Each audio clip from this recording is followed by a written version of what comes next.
ચોમાસું આવું કરી રહ્યું છે ગુજરાતમાં અને ગુજરાતમાં પહેલેથી જ વરસાદી માહોલ તો જામેલો જ છે। અમદાવાદ જેવા શહેરોમાં પણ છૂટાછવાયા છાંટા પડી રહ્યા છે। આકાશ ગોરંભાયેલું રહે છે, ક્યારેક થોડો ઘણો તડકો નીકળે છે, પણ દક્ષિણ ગુજરાત અને સૌરાષ્ટ્રમાં છેલ્લા 10-15 દિવસથી વરસાદે સોંથ વાળી દીધો છે। પણ આ બધા વચ્ચે હવામાન વિભાગનું કહેવું છે કે ચોમાસું મુંબઈ સુધી પહોંચી ગયું છે અને મુંબઈ પહોંચ્યા પછી લગભગ 4-5 દિવસમાં કે પછી અઠવાડિયામાં ગુજરાતમાં પ્રવેશી જતું હોય છે અને આ વખતનું ચોમાસું ખૂબ સારું રહેવાનું છે। 119% વરસાદ કચ્છમાં થવાનો છે, 106% વરસાદની હવામાન વિભાગની આગાહી છે। મુંબઈથી હવે આ ચોમાસું આગળ વધી રહ્યું છે અને આધિકારિક રીતે ચોમાસું થોડા દિવસમાં ગુજરાતમાં પ્રવેશ પણ કરી લેશે। को जान के खुशी, कल आप लोग को पता भी चल गए थे। हम मेट्रोलॉजिकल सब डिवीज़न का हिसाब से भी इस बार लॉन्ग रेंज फोरकास्ट दे रहे हैं पूरा सीजन की।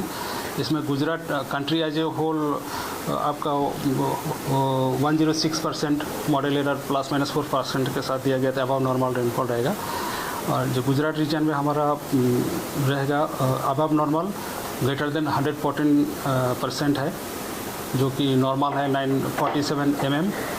और सौराष्ट्र कच्छ में जो रहेगा वो भी अबव नॉर्मल रहेगा, वो ग्रेटर देन 119 अबव नॉर्मल 119% है, वो जो कि वहाँ का नॉर्मल है 540 mm। और जो तापमान के बारे में बोला जाए तो हीट वेव आउटलुक बोला गया है कि below to normal heat wave condition रहने का संभावना है।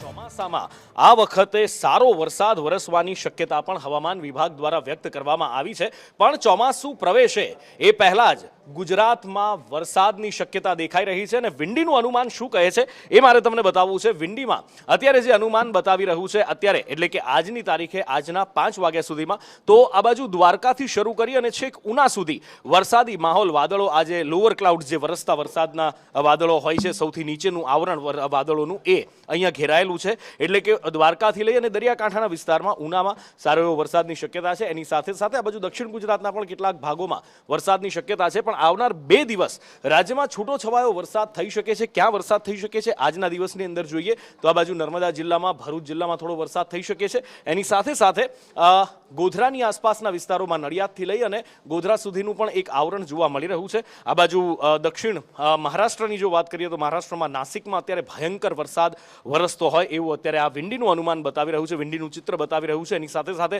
મુંબઈ પર પણ ઘાત તોળાય છે, આપણે સારી રીતે જાણીએ છીએ। આજની રાતની જો વાત કરવામાં આવે તો નર્મદા જિલ્લામાં થોડો ઘણો વરસાદની શક્યતા છે। એની સાથે સાથે અહીંયા કચ્છમાં પણ દરિયાકાંઠાના વિસ્તારોમાં અને કચ્છથી શરૂ કરી અને છેક આ બાજુ દ્વારકા, પોરબંદર, વેરાવળ સુધીના દરિયાકાંઠાના વિસ્તારોમાં અને જુનાગઢ સુધી હળવા વરસાદની શક્યતા દેખાઈ રહી છે। હળવો વરસાદ આવતીકાલના વિસ્તારોમાં આવતીકાલે થઈ શકે છે। પણ અહીંયા તમે જુઓ તો ડાંગ આહવામાં ભારેથી અતિ ભારે વરસાદની શક્યતા દેખાઈ રહી છે। એની સાથે સાથે છેક સુરત સુધી અસર દેખાય છે, વ્યારામાં પણ વરસાદ વરસી શકે છે, વલસાડમાં પણ વરસાદની શક્યતા છે અને દરિયાકાંઠાનો વિસ્તાર છે કચ્છ સૌરાષ્ટ્રનો, ત્યાં પણ વરસાદ વરસવાની શક્યતા આવતીકાલે દેખાઈ રહી છે। પણ આવતીકાલનો જે દિવસ છે એ દક્ષિણ ગુજરાત માટે થોડો ભારે રહી શકે છે, એમાં પણ વ્યારા અને એની આસપાસના વિસ્તારોમાં। અને એની સાથે સાથે આવતીકાલની રાતનો જો આ તસવીર આપણે રાતની જોઈએ તો આખા દક્ષિણ ગુજરાતમાં સુરતથી શરૂ કરી અને છેક વલસાડ સુધી વાદળો ઘેરાયેલા દેખાઈ રહ્યા છે। વ્યારાથી લઈ આહવા, ડાંગ બધે જ વરસાદની શક્યતા છે। આ બાજુ આખું સૌરાષ્ટ્ર દરિયાકાંઠાથી વિસ્તારથી શરૂ કરી અને આ બાજુ